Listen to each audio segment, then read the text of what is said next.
The wind whipped across the vast, barren training ground, carrying with it a biting cold that seemed to seep into the very bones of the soldiers assembled. Dust and grit swirled around their boots as they stood in rigid formation, their faces a mixture of anticipation and raw nerves. Before them, General Williams, a man whose presence alone could command silence, paced back and forth. His voice, when he finally spoke, was a thunderclap that cut through the tension. "I need a sniper.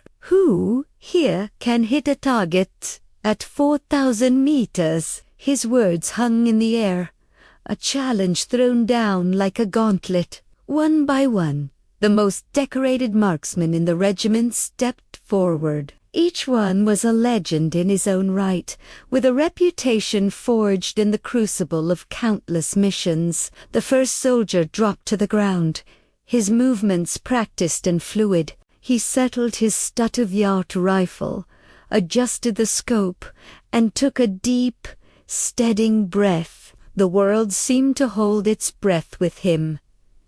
Crack! The rifle's report echoed across the plains. A second passed. Then another. A voice from the observation tower crackled over the radio. "Miss, target untouched." A ripple of disappointment went through the crowd. The soldier retreated, his face a mask of frustration. The second sharpshooter took his place, just as confident, just as skilled. Again, the crack of the rifle, the agonizing wait, and the same disheartening result. Miss. One after another, they tried. 13 of the best.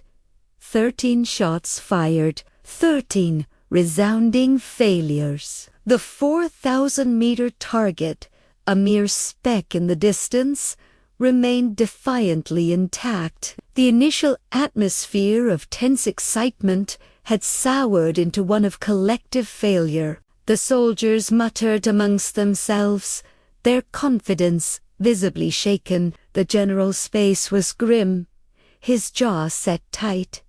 The distance was deemed impossible. Amidst the sea of green uniforms and dejected faces, a figure emerged from the back of the formation. She was unassuming, almost invisible.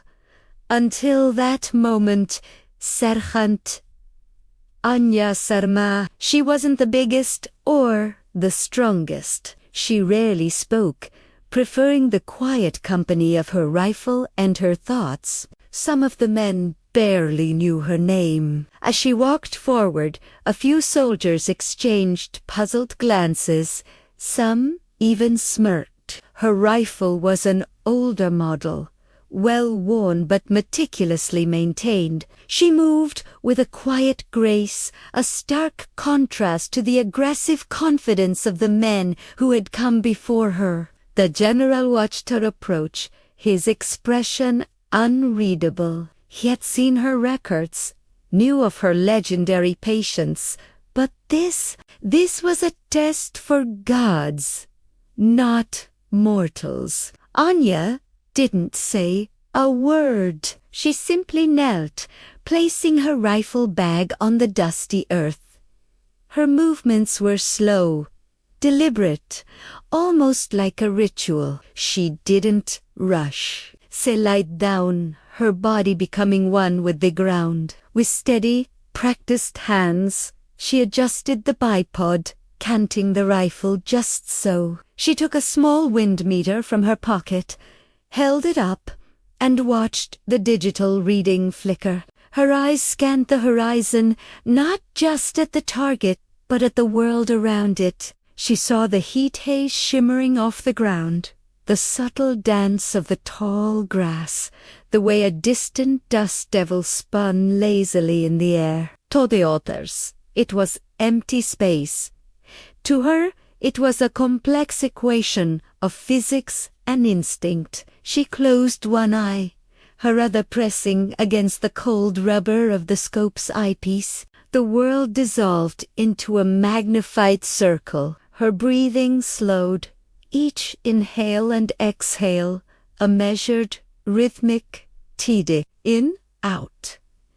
Her heart rate dropped until she could feel the faint, steady beat in her fingertips. She was no longer a soldier on a dusty field. She was the calm, at the center of a storm, a point of absolute stillness in a world of variables. The men watched, their skepticism slowly giving way to a hushed curiosity. There was something different about her approach, a level of focus that was almost unnerving.